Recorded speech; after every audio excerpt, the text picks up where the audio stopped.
Hey, Chris, appreciate you being here with me today on the podcast. For those of y'all don't know, this is Chris with Polaris. I'm gonna give him a little time to give himself a little bio, and we'll go from there. So, Chris, thank you for being on. Thanks, Kenny. Appreciate you having me on. Appreciate your Yes, time. appreciate it. So, give me a little bio on you specifically. Well, I'm a product specialist at Polaris. I work on the Ranger team. So what we do is we plan basically all the Ranger products every year. Everything from what color they are to what features they have, what the prices are, any new models or special editions, that sort of thing. We plan all that stuff. So I've been doing that for almost 3 years now on the Ranger team. It's been really cool. We've got a pretty diverse group of customers. So obviously, hunting, that's how I know you. It is huge with our customers. It's like over half of Ranger customers are hunters, but also a lot of farmers, people that just own a bunch of property, people that like to trail ride, go explore, stuff like that. So we've got a lot of cool customers and a bunch of cool products. It's a pretty cool job. So now, where'd you go to college at? Where are you from to get you to Polaris? What got you to Polaris? I grew up in Indiana, like smack in the middle of it. My high school is surrounded by cornfields, like on all sides. It's also where I started duck hunting, it's not the best place ever to duck hunt, but I think that's probably part of why I've grown to like it so much. Maybe we can talk about that later. But born and raised a Hoosier in Indiana. And I went to Indiana University in the Kelley School of Business. Studied entrepreneurship and corporate innovation, and then also did a co-major, they called it, in law, ethics, and decision making. So it was a lot of like strategy and business law type stuff. It's pretty neat. Yeah, it was cool. I really liked it. College wasn't super stressful, but it was really engaging. We did a lot more like project-based stuff. We'd have to go in front of groups and pitch ideas and have people critique them. But I wasn't a finance major or an engineer, that's for sure. Hey, we need all roles everywhere, right? And so you went from there, and then now you're at Polaris, and you said you've been doing the Ranger thing for 3 years now. How long have you been at Polaris? This just 3 years? You've been there longer than that? No, I think all told, I was an intern at Polaris for a while, so probably almost 6 years total. Oh, wow.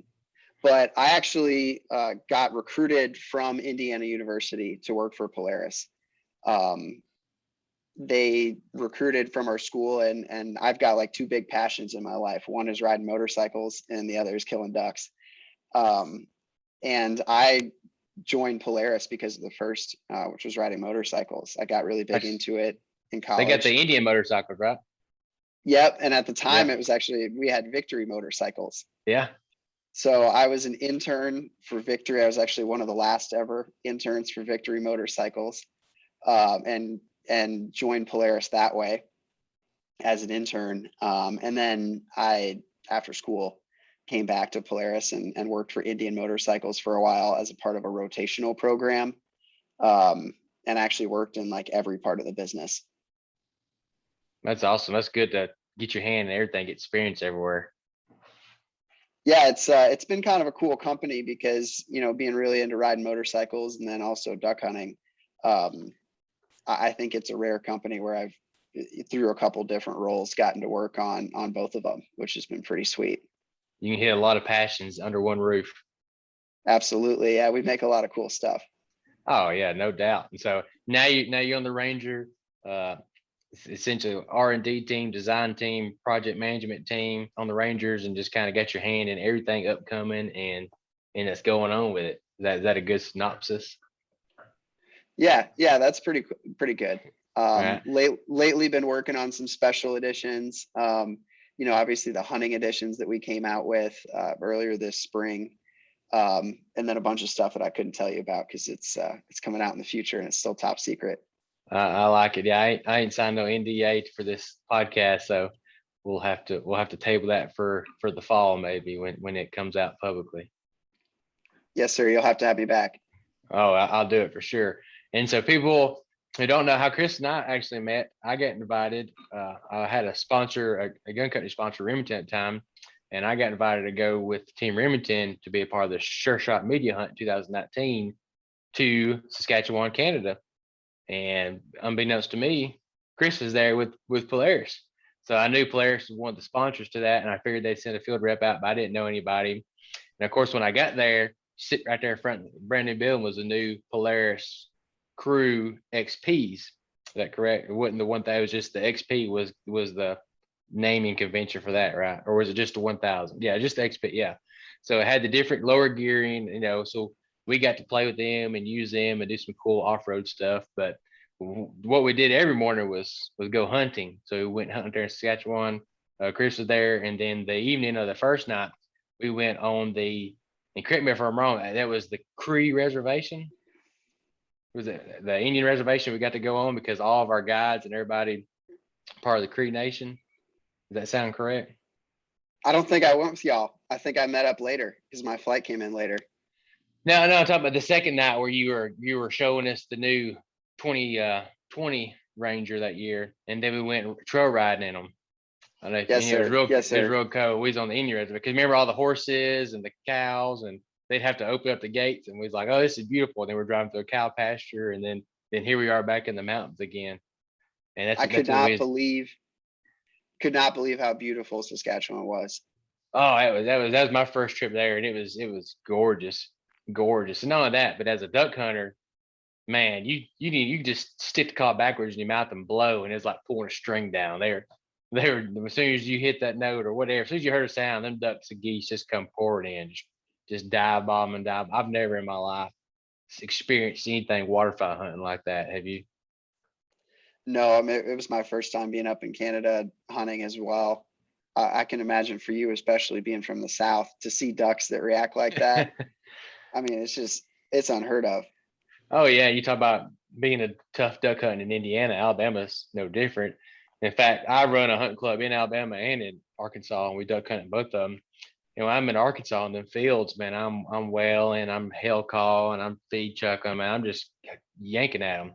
In Alabama, you just get a little feed chuckle. It's completely different, right? Because them ducks done made it all the way through everywhere. They come to you, you start hailing at them, they're gonna turn around and go the other way.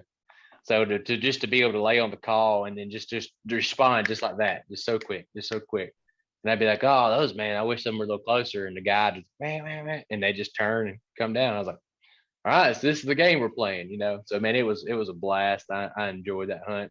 And then it was cool doing all the riding and everything we got to do with y'all. And y'all brought several Rangers out there, different versions for that same year, because y'all always have a very, different versions to meet all kinds of needs for each year, right? And y'all always innovate and trying new stuff. So some years the colors are different, some years, the packages are a little different, some years the drivetrains are a little different. And so you had brought several in that time. So that's how Chris and I come together.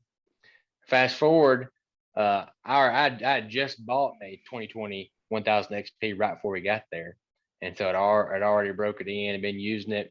And so I'm like, I'm a picker, like, hey, tell me about this, and let's do this. And sometimes I can be the good idea fairy. So I'm stewing stuff in my head. And so one day I just emailed you and I was like, hey, on these additions we're doing, I said, if I was to design my own, like from the factory waterfowl edition, there's some things I'd like to see on there. And I'm texting it to you. And you're like, man, just send me an email, just a list of everything they'd like, if you could just do your own, send me what you would do.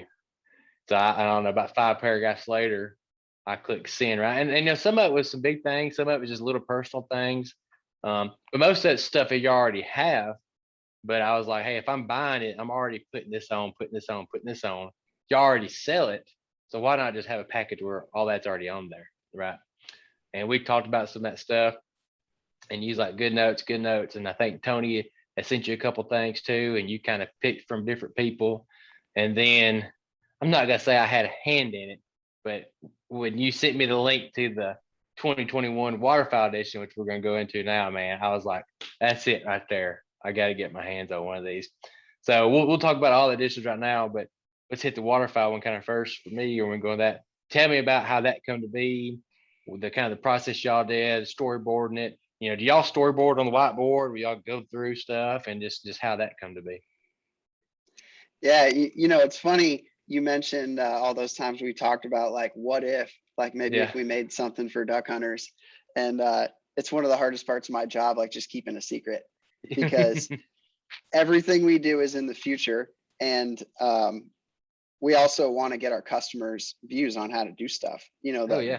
I think the best way to make a product is just go ask a bunch of people that would potentially buy it. Like, hey, what do you want? What would you pay for this feature? That sort of thing. But at the same time, we can't spill the beans that we're going to launch a product. That's right. So it was funny getting to interact with you, because I knew that you were a Ranger owner. You were super passionate about duck hunting, and you've been using your Ranger like out in a rice field. Like, you showed me pictures. I was like, I gotta pick this guy's brain a little bit. But I actually still have that email that you sent me pinned up at my desk, because it pretty well exactly fits like a 1-page 8.5 by 11. But no, it's kind of like you said, you did have a hand in it for sure. But it was you and a whole bunch of other people. Yeah. So we talked with, Tony Vandemore is the big one. He's a big Ranger supporter. Obviously runs a big operation, and they use quite a few Rangers. I think in a given year, he's leasing like 30 of them. Oh yeah. And he's done it for a long time. So when it comes to duck hunting with Rangers, he was the guy to go talk to. None of that. They use theirs every day for pre-duck season, for duck season, for post-duck season, during duck season, generators, pumps. It's not just to get somebody to the pit or to the blind hunt. It's their 24/7 tool for all things at the flats. Yeah, we went and did the photo shoot for the waterfowl edition down at Habitat Flats, and pulling up to the shop down there, it's like you pull up to a machine shop, you see a bunch of pickup trucks. You pull up to the Habitat Flat shop, it's like 20 plus Rangers, which is pretty cool to see. But getting back to the waterfowl edition, I mean, we talked to a bunch of people like you, like Tony, some other people in the industry, some of my buddies, honestly. Yeah. And we also have done some surveys with our customers. So we've got a Polaris Owners Council, which is like an internet forum with Ranger owners, and we ask them questions. They sort of get a hand in things, but we did a survey with them. We also had done some surveys with hunters over the years that we were able to use. But what we basically found was that over the years that it seemed like people had been creating UTVs and ATVs like for hunters. They had said, what are the features that hunters want? What can we do for them? And there were a lot of common themes, but there were also some that were sort of like niche features. And what we tried to do with the waterfowl edition, and then also the big game edition, which we launched at the same time, was to really kind of focus on specific types of hunters. So we went out and asked experts in the waterfowl industry, but then also really just focused on the data that we had that was from waterfowl hunters to focus on the specific feature sets that people needed in a Ranger to go duck hunting. So we created a version of a Ranger XP1000 that's got a lot of the same benefits that you get from a top of the line UTV, but we also really tailored it to duck hunting. We did, well, I guess maybe just to talk about the theme, what we learned from like all duck hunters or all hunters in general is like every hunter that we talk to wants better lighting, like everyone. Every hunter wants more ground clearance, every single one. But not every hunter needs like snorkel intakes or needs to be able to go through super deep water. Not every hunter needs, the kind of features to like control carrying an elk down a mountain.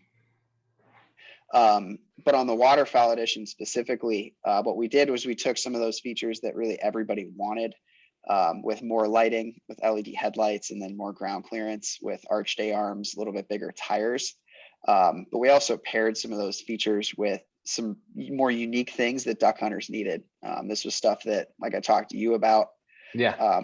I remember in your email, Kenny, you had talked about, you're like, you guys should put one set of tires on the Ranger, and then you should put another set of tires in the bed of the Ranger. And I forget which ones. You either wanted mud tires on the Ranger and then like, more like turf tires in the bed, or else vice versa. But I told a bunch of people about that, a bunch of our engineers, and I was like, guys, we gotta solve this. We can't be sending customers 2 different sets of tires, and they shouldn't have to necessarily buy those 2 sets of tires. So we tested a bunch of different tires for the waterfowl edition and actually used Pro Armor Mud XC tires, which are 29-inch. So they've got more ground clearance, and they've got kind of a cool mix of like an aggressive lug. So if you're going through a rice field, flooded beans, timber, that kind of stuff, you're not going to get stuck if the mud gets a little bit thicker. Yeah. But at the same time, one thing we talked about a bunch is like, you spend a lot more time in your Ranger running out to the duck hole or like to the field from camp than you actually do in the mud. Yeah. So what's cool about these tires and what we were really looking for is something that'll handle on a gravel road or a hard packed trail and still feel comfortable, unlike a lot of mud tires. So that was kind of a cool feature on the waterfowl edition, and definitely something that we talked about a bunch.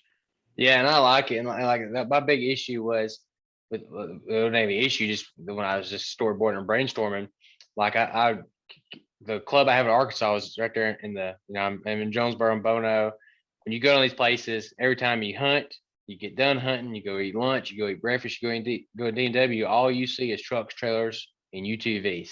Just that's all it is during hunting season. Parked on the side of the road, parked at D&Ws, parked at breakfast places, parked at pits, still running up and down the roads at lodges. And you'd see all these ones that had all these lifter kits, portal kits, and just big lug, 3-4 inch lug tractor tires.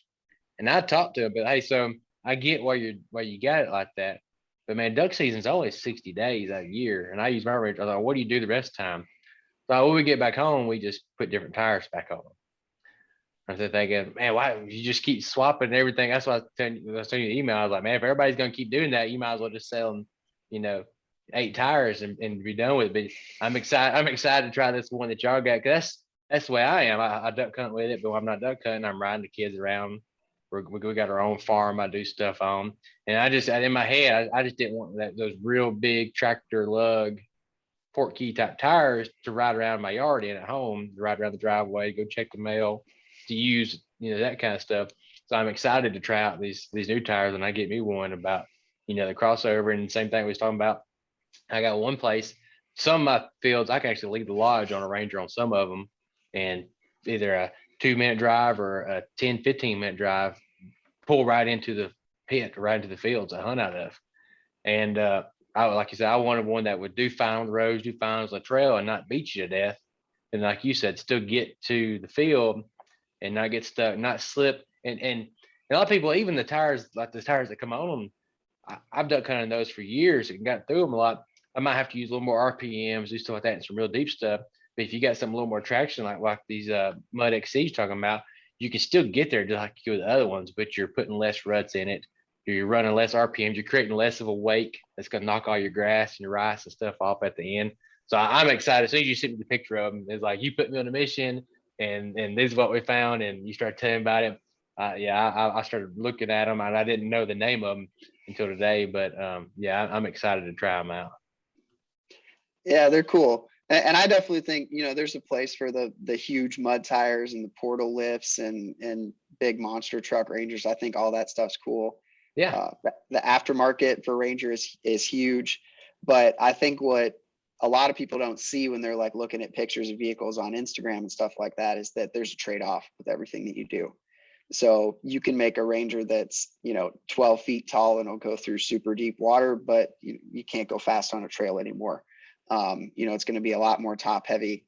And there's a trade-off like that with every sort of modification that you make. So we try to limit those trade-offs as much as possible. Even when we're making a specialized vehicle, we still want it to be a Ranger and still do Ranger things. But I'm sure, as you've seen it at some of those cafes and gas stations and stuff after your duck hunt, like there's a bunch of stuff you can do to a Ranger. Oh, it's cool. I mean, they're in the Army, and we got the Colt M4s, in civilian world, the ARs and stuff like that. I mean, they're very modular, right? You can take a stock whatever and personalize it yourself, right? Ranger's no different. And in the aftermarket world, or even the aftermarket accessory that Polaris sells, if you go to the Polaris website, you can design your own right there. Start with a basic, frame, XP 1000. I want these wheels, these tires, these half doors, full doors, zip. windshield wipers, not windshield, and you can 3D model it out there. And sometimes I just go out there and see, what would I do with this? What would I do with that? So it's a very modular system. But like you're talking about, you would give up something. If you're going to build that big mudder, which is great for mudding and duck season, but then you wanted it just for riding the kids around the house and not tear up your yard or something like that. There's that give and take. So that's why I come to on that. So I'm excited about it. And then you're talking about, and even though I'm a deer hunter, I'm not a big game hunter. So even just the regular Ranger kind of works for me. But on the big game stuff, you're talking about a lot of stuff that you might not necessarily want those kind of tires for, and you might want different, traction control or descent, like hill descent, stuff like that. So when you did the big game edition, you talking about y'all didn't make just like a hunter Ranger. You tried to specify, because usually people who use a Ranger in those fields are kind of can fit in one of those two categories. And if not, then maybe they're just a XP 1000 type person. So talk about the big game Ranger for a minute. Sure. I think it kind of gets back to like a question a lot of people talk to me about is they'll ask like, well, do you just get to make what you think is cool or like what you think would be awesome on a Ranger? And it's actually, that's not the case. I think that's oftentimes how you make bad products is when people just, one person makes what they think is good. I think the way that we make really good Rangers is by talking to a lot of different consumers and really trying to take ourselves out of it. Yeah. Which was harder to do on the waterfowl edition. Being a lifelong duck hunter, like I definitely had some personal things that I thought would be really cool on that vehicle that I wanted to do.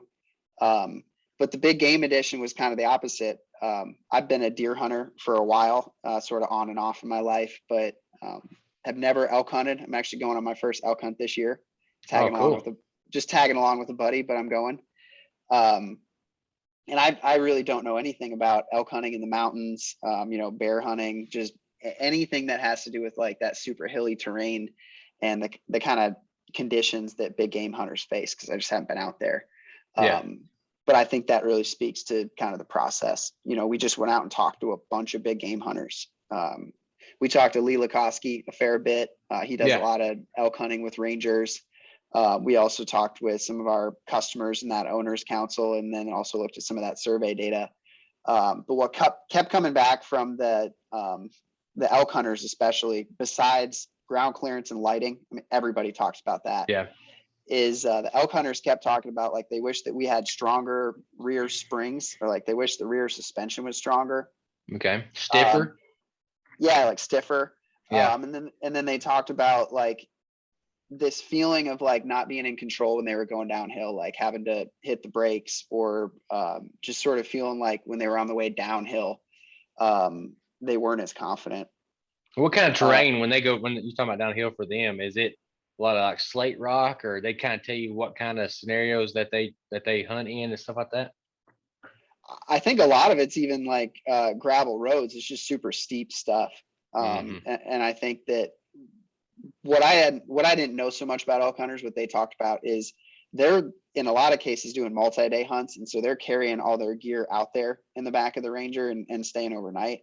But then also, I mean, if they kill an elk, they've got a big load in the back of their Ranger. Like, those Rangers will haul 1,000 pounds and they're maxing them out. And I think that's the situation where when you're going downhill, you got like your buddy next to you, you got a full load in the back. Just having brakes that you're holding on to is not the most comfortable feeling. Yeah. So that was what came out, especially with the elk hunters. They were nasty terrain. It was really steep. They were hauling big loads of stuff. And then like lighting and ground clearance were really big. So in addition to the waterfowl limited edition that we came out with, we also launched a big game edition, which was focused on elk hunters and had a completely different feature set. So we also put the LED headlights and the arched A arms and big tires on it. But we focused on the elk hunter needs, and we used a self-leveling rear suspension. Okay. Which are kind of cool, actually. Yeah. They pump themselves up as the springs compress and decompress. The shocks will actually, if they're sitting below the correct ride height, they'll pump themselves up.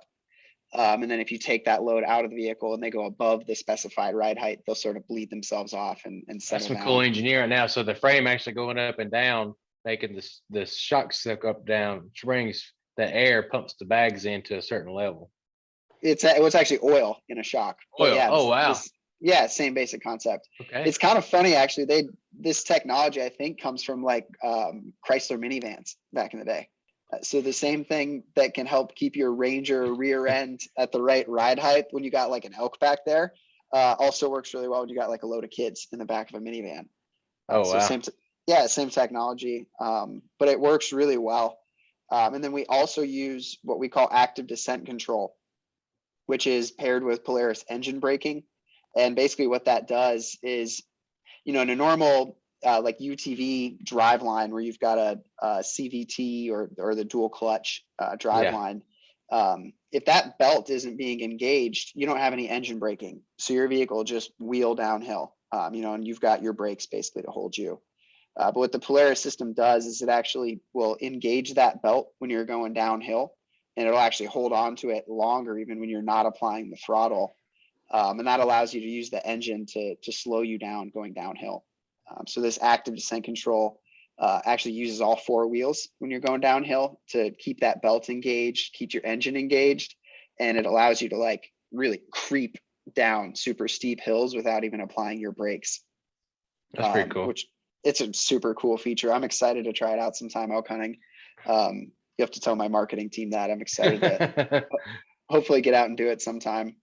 But it's pretty cool. We've got really steep hills at our R&D facility in Minnesota, and we'll go right to the top of those hills, sort of just creep the vehicle off, and without having your feet on the brakes or anything in active descent control mode, it'll just creep down the hill. That's a very cool feature. That is cool. Now, remind me again, when did these release this year? When did they come out? This was early spring of this year, and they were Early a spring. limited release. Mhm. So we launched them. I think we've sold all of them. There might be a couple out there still in both of those. And I couldn't tell you if we're going to launch them again or not. Yeah. The feedback was pretty good the first time we did it. So, we might make some more eventually, but can't really comment on it too much. Yeah. Did they make them at the plant in Huntsville, Alabama? That's correct. Yes, sir. Yeah. That's literally not even a half hour from me. So I actually know people who work on the assembly line there at Polaris in Huntsville. So that's pretty neat. Yeah, you've been talking to me about, maybe coming down and duck hunting this fall. That's what I tell you. We could work. Listen, it's a work trip. It's a work trip. Little R&D. Little. I'm way ahead of you, buddy. I'm gonna do some kind of a plant tour, I think, and get work to cover my travel. There you and go. I'll bring a shotgun and some waders, and maybe we can meet up on the weekend. Oh yeah, I'll do it for sure. And it's just neat about all that. And he's talking about traveling, even hunting, right? Is this just go back to waterfowl hunting again? Where you live in Minnesota, where I live in Alabama, and then where I hunt in Arkansas, those are still all three different types of duck hunting areas, right? So, absolutely. And you're talking about everybody, and when you get information from everybody, you get people from Arkansas, people from Oklahoma, people from all over the country who have different needs. So that's why, if you had a whiteboard covering the entire room, you put everybody's needs on there. It would just be their needs in Alabama, their needs in Texas, their needs in Arkansas. But if everybody, I feel like if everybody has, you start seeing a pattern where all that, hey, LED lights, higher ground, because that's when you can know that's an overarching, waterfowl hunter need. And same thing on the big game and overarching, big game need. Does that make sense? Yeah, and I think that goes back to what you were talking about earlier with all the customization you can do on a model. Mm-hmm. I get asked all the time. People are like, well, why didn't you include this feature? Or like, why didn't you put those gun boots on there so I could haul my rifle, or half doors, or, why didn't you put this roof on there or this windshield? Well, it's because there's like 4 different options for a bunch of that stuff. And we know that like most duck hunters need those deep water features that we've got on our waterfowl edition. So you can drive through super deep water because the snorkel intakes, more ground clearance, that kind of stuff. But we don't know exactly what kind of roof everybody wants. Or, I think you've got a glass tip out windshield. Well, some guys might just want a half windshield or no windshield. The half doors or no doors or full doors. There's a lot of choice. And so that's kind of, it's key to the way we make the products. We try to keep them pretty base, but there's some stuff that we call like core feature needs that we'll put on those vehicles if the majority of the hunters or whatever consumer set we're talking to, want them. Yeah, and you could still take a waterfowl edition and put a, for me, I utilize windshield wipers a lot just because of the splash, right? So I could still throw windshield wipers on there. I could still do odd end stuff that's for the way I hunt, the things I do. Usually I'm the party guy as far as I'm usually hosting people. So, I mean, I got every seat full. I got a dog, everybody's gun cases in the back, decoys, blind bags. I mean, we are usually loaded down. I'm the party bus getting us to the place, right? And then I drop everybody off, and I still get to walking. So needs are different. And then I loan mine out to my family during they shoot collegiate trap and skeet, and so then they get rid of a lot of stuff that I have on there. Don't need dog boxes, all that, but then they got the trap and skeet shotgun racks for the back bed. So they got them loaded up, and they just keep them locked on, and they care more about the cooler, and they like the storage that my dad keeps bungee straps and a tarp in the storage under the seat. When it starts raining, he'll throw everything over and strap it down. And so, I mean, just even that, just the one Ranger I have gets used for multiple purposes. So like I said earlier, duck season is only 60 days out of the year, right? And I use mine for all kinds of stuff. Even when I do go deer hunting, or when I go turkey hunting, or when I go fishing. I've driven mine in a creek bed before, stood on top of the roof and fished. Because I did I was getting hung up in some cattail grass, and so all I did was drive right up to it and stood on the roof and start casting over, and then was pulling up in and dropping them in the bucket in the bed. So, I mean, there's different uses for all kinds of that kind of stuff. So I just think it's neat how you customize it and kind of make it your own, Yeah, it's funny. People try to like, part of my job is to try to characterize like how do people use Rangers. Yeah. If you want to make a product for people, I think you oftentimes need to understand like, what sort of problems do they have that we can solve? How are they going to use this product? And then go design a product and test it the way that they use it. But that's a big challenge that we have, because the way that people use Rangers is totally different depending who you ask. There's a lot of common themes. But it seems like every day we talk to a customer and it's like they're talking about using their Ranger for something new that is just off the wall. And they're gung-ho about it. They're super happy that their Ranger was able to solve that problem for it, and they're excited to talk about it. But we get surprised all the time. And it seems like there's just a million different ways to use a UTV, on your property or hunting or, for whatever. Oh yeah. And I've had to use mine just for at the time, the last season, I had a big Duramax truck, big trailer, and the ground started getting soft. In our place we park at, I just sunk the truck, sunk the trailer, and couldn't get it out. And I actually had to unload the Ranger. And I got on one of my videos, my videographer's like, "What do you think?" I said, "Well, pull the camera out. We'll see what happens." And then if I didn't hook it up to the Ranger, and I even unloaded the Ranger, thought, okay, maybe that'll lighten it up. All them tires are still spinning. So we got hooked the Ranger up and pulled it right out, locked it all around and put it in low. And, there was enough power, enough traction, the rope didn't break, and we got right out. So I mean, it's just different uses. And then you just got back from the Ducks event in Texas. Yes, sir. What's cool about that is y'all kind of had some concept demos or just some things you sent me some pictures of a waterfowl when you'd made, or kind of semi waterfowl. It's not like official Polaris cannon, but he's like, hey, we're trying to make something for the event. So it was real cool, and it was on all online, and people posted on Facebook on Polaris and with that. But it had some half doors. It was all tricked out and had roof racks. And if I was to work for Polaris, I just want to be the guy that'd make demos. Like he's talking about, if I could build one for me, I'll build one for NWTF, or I'll build one for Ducks event, and I would just start. I would just gear it all out. I think this be cool, and this be cool, and this will look cool. And would you ever use that? I don't know, but it looks good, and I think it'd be cool. That would just be what I would do, and I'd be cool about it. So, how many Rangers y'all take to the Ducks event? Oh man, what I didn't send you pictures of was we had like a whole dirt track behind the semi, and you could drive them around. Oh, so we had sportsmen's like ATVs. We had Rangers and a couple Generals. Then we built a waterfowl edition with like that. It was fun, just like you'd imagine, Kenny. Yeah. We basically picked every accessory out of the catalog that seemed like it'd be cool for duck hunting and put it on there. And I bet we had 10 other Rangers, and there were some other vendors there that had Rangers as well. So there were quite a few at the event. Did anybody come up and comment on that waterfowl one you built that you sent me pictures of? Or did people like it, or what they have to say about it? Yeah, it was kind of an attention grabber because we had set up on the roof, we did 8 rigid lights. So we had LED lights like 360 degrees around this thing. And we had it pointed at the entrance to the UTV village. And from like half a mile away, you'd be walking towards this thing. We had the light bar turned on the front. You could see it in broad daylight. So people sort of had like a beacon that they were walking towards. And then we got closer. It was full of gear and stuff in the back too. The yeah. decoys, blind bags. Was that your stuff you had brought, or was it just y'all got some? Nope. No, we reached out to some partners in the industry and kind of got the hookup. So Tangle Free sent us some panel blinds. We had Stormfront teal decoys, like a bunch of them, just all over the roof racks and everything.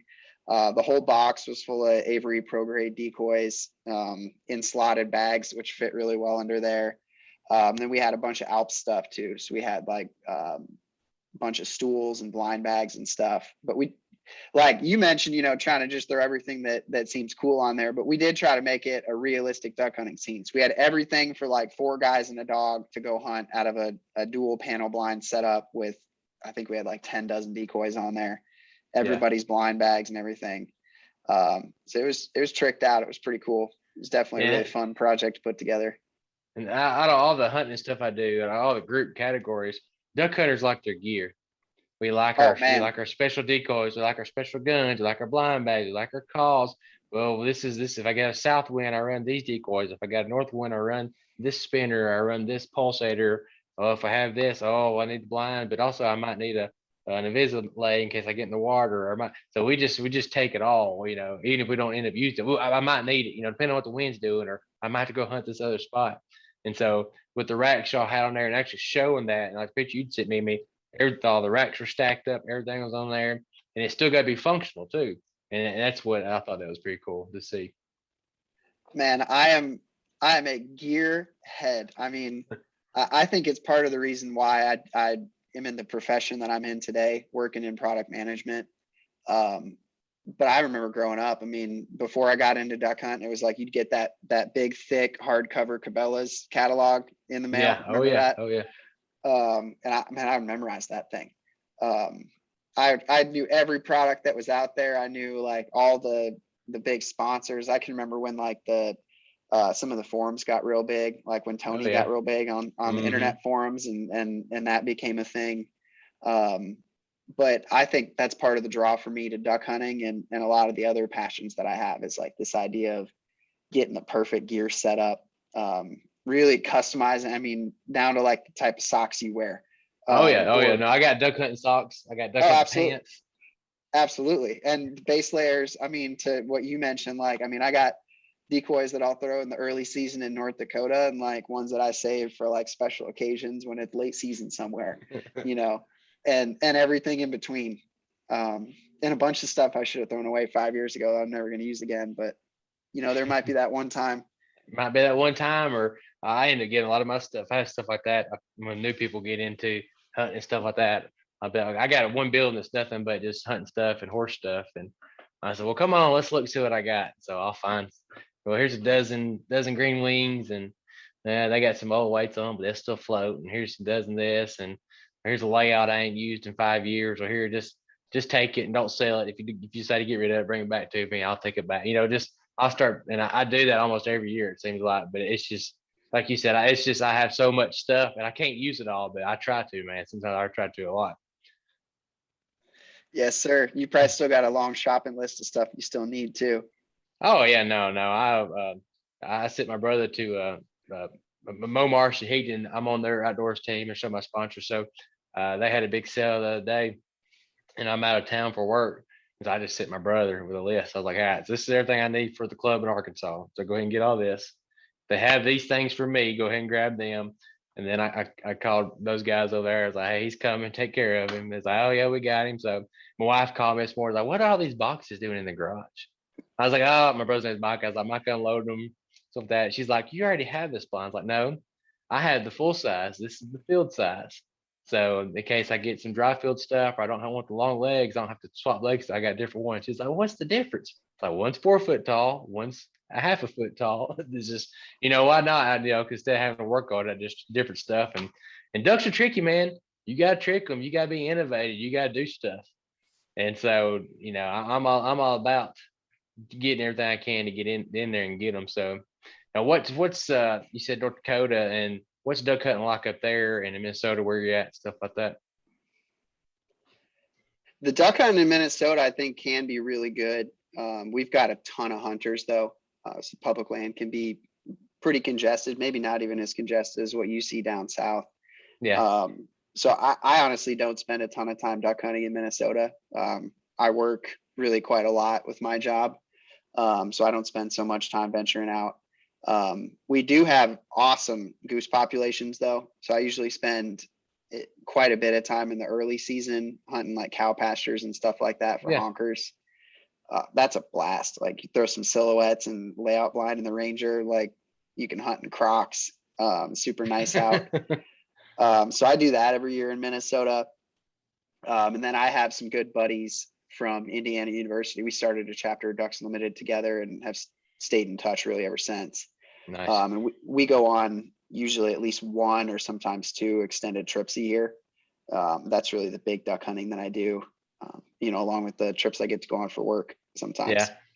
Now you had a spot, and I turned you on to try out some millet. I know y'all hadn't ever used millet out there, but you had a spot. You said you couldn't get anything to grow, and you went out there and experimented with some millet and got it to come up. Was that Indiana or Minnesota or North Dakota? Where's that little spot at?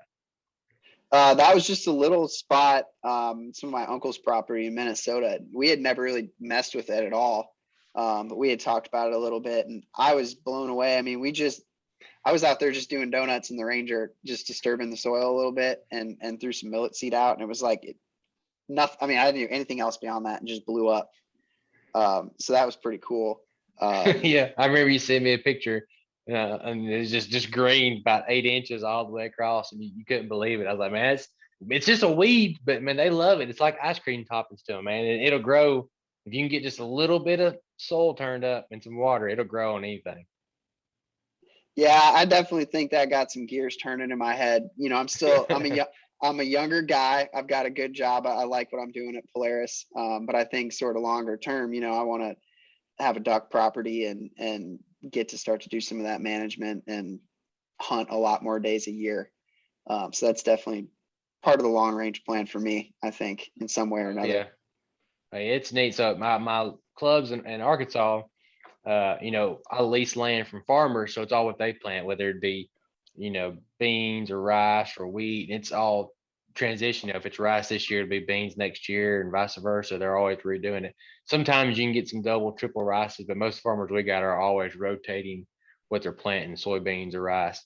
But in Alabama, everything I do is on my own. So I got one hole I hunt that's mine. It's kind of a big open pond, and I'll border it with corn, and then do another border layer with grain sorghum, which is a weed kind of like millet is, but it's a lot stockier and taller. And then I cover the rest of everything else in wheat. And on the high end, the corn's real susceptible to water, so too much water on it won't make.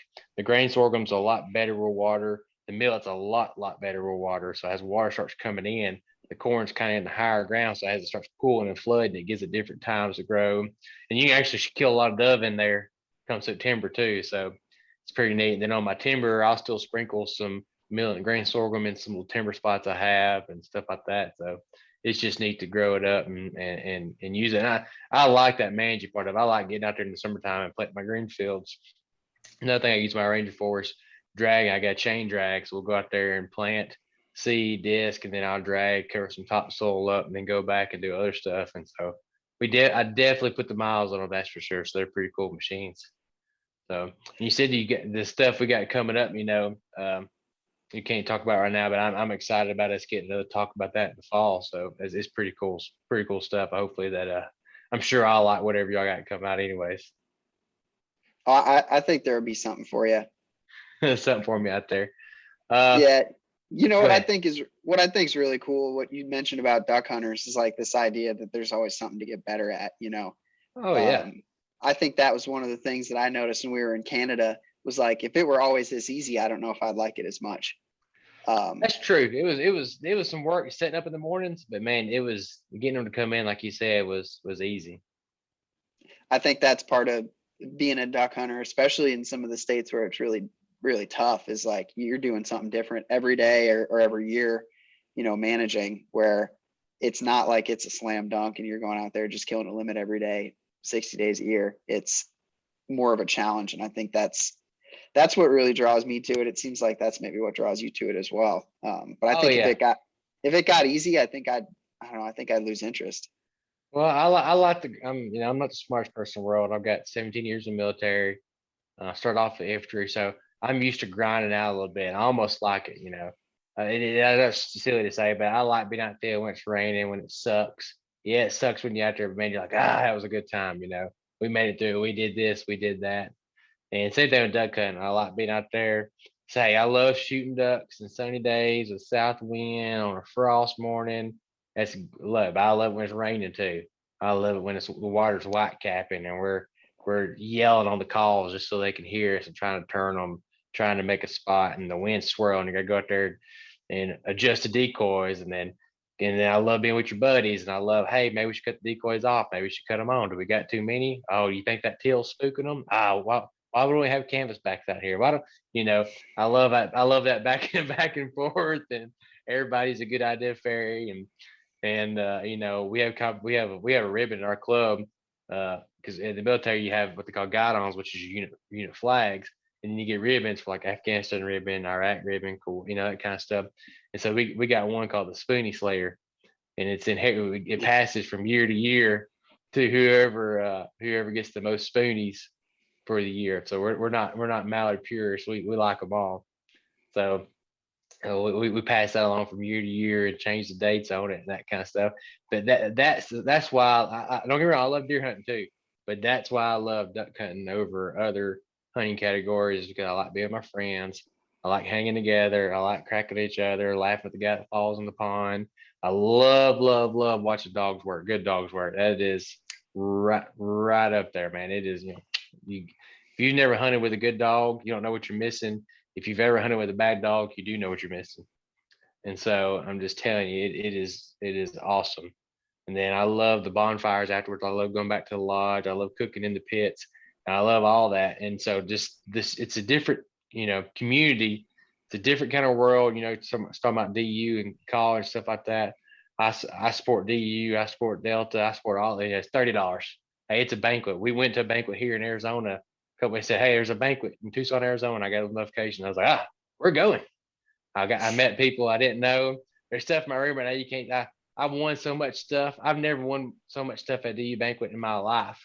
And I bought the least amount of tickets. I was like, I probably won't win nothing. Now I gotta get all this stuff back home with me. And I got some pictures on the wall on some raffle events. So I'm gonna have to ship all that home. So now I just love the atmosphere and love that. And when everybody's got a UTV, everybody's got a Ranger and the waterfowl, it's just everything just comes together, and I just think it's pretty cool atmosphere. Yeah, absolutely. Totally agree. So before I let you go, man, a lot of duck hunters, I'd like to ask this question. What's your favorite way to cook duck or geese or whatever? Oof. Man, most of my favorite ways are like the same Don't say thing. poppers. Don't say poppers. See, it's like the same 5 things you hear from everybody. I would say I'll say the biggest surprise, or like the best duck or goose meal that I've had that was like low effort, just totally surprised me, was just goose breast with salt and pepper. I think the key with goose breasts, especially like big honker breasts, is to let them soak overnight in some brine. Some brine, yeah. But I think if you grill them right on like a screaming hot grill for just a little bit of time, and you just do salt and pepper on goose breasts, it's like a good steak. Actually, it's surprisingly good. And so that's kind of my go-to for goose breast, is like keep it pretty simple, like put some veggies on the side, but just grill them really hot. And then all the stereotypical like poppers. my duck camp go-to, like if I have to cook for people, is I make fajitas. Like ducks, geese, whatever, like sliver them up. We'll put peppers and onions in there, and I make fajitas. That's like my camp go-to. That sounds really good. We're on the one of my fields are kind of on the spec highway. We shoot a lot of specs, and I love eating specs. And depending on how much like you, I like doing kind of like the steak skin on, real hot. Keep it simple, let it sit. But then we have a big crew, and I plan ahead. If we get enough of them, I'll brine them overnight, like you're talking about, and then I'll crock pot them all day long, and do them pulled pork. So almost like a pulled pork sandwich, but do them Yeah. with speckle belly. So same thing on a bun with pickles, barbecue sauce, and then so we'll do a big crock pot of that. We'll feed 16 people, and and if some of them still shot up, because you're pulling it apart anyways. Once they brine, you get all that out of it. I mean, you could feed a lot of people. So for geese and speckle belly, when I'm doing something like that for duck camp, if we shoot a mess some early and we know we're going to be there for a couple of days, we'll go ahead and brine them and do big old crock pot full of them. And by the time we get back that evening, we can make goose barbecue out of them and put them on sandwiches and stuff. So it's really good. Man, that sounds delicious. Yeah. Specs are kind of a delicacy for me because I'm not really in an area where we've never been in an area where we shoot a bunch of them. But I can remember being down in Arkansas when I was younger, and we got into some specs, and the guides down there swore by this stuff called Allegro hot and spicy. You ever heard of that Really? stuff? I never heard it. So you can buy it at the grocery store, or else you can probably find it on Amazon. But it's this like marinade stuff. I think it's got like vinegar and peppers and stuff in it. Yeah. But they would just, in a regular frying pan with this Allegro hot and spicy stuff, they'd make just speckle belly breasts, and it was incredible. That was my Really? first time ever tasting speck. But I would highly recommend you try that stuff. It's really I'll good. have to try that out. I love their deep to call. They're very vocal. So once you learn how to spec call, which it don't take too long, once you start talking, man, it's just so fun. You'll get these singles come off, and you can shoot them at 40 yards, and you still kill them, but even shooting them dead with bismuth or something like that, they'll still sell a little bit just because their speed and their weight that they're going. They don't just drop straight down like ducks do a lot of time, because most of the time they're flying out away from you. But it's so fun to send a dog after them. They have to go 100 yards and get them and hunt them down and chase them. So it's pretty cool. And that's another reason why I like Arkansas so much is the speckle bellies we got there. Although we did see some in Alabama last year, and they started pushing over a little bit. And I heard them. I was like, "There's no way I'm hearing what I'm hearing." I looked at my buddy. He said, "That's speckle belly." Well, there's no way. And then we seen them coming over the treetop. No, that's too far for us to shoot. They're going way out and over the big WMA we got there. Sure enough, they were, and they was just cackling at each other. And so maybe one of these days we'll kill some of them in Alabama. So, well, Chris, man, I appreciate your time, buddy. I appreciate the insights. I look forward to what y'all got coming out next. I'm a fan of what you've already got, so you got me sold on that part. Just I'm always, about every year I'm ready for the next big thing. So I sell and trade and get the next thing up. So I'm looking forward to what we got coming out. And man, I appreciate your time. Absolutely, Kenny. Thanks for thinking of me, and thanks for having me on the podcast. It was a good time. All right, Chris. Appreciate it, buddy. Have a good night. Bye.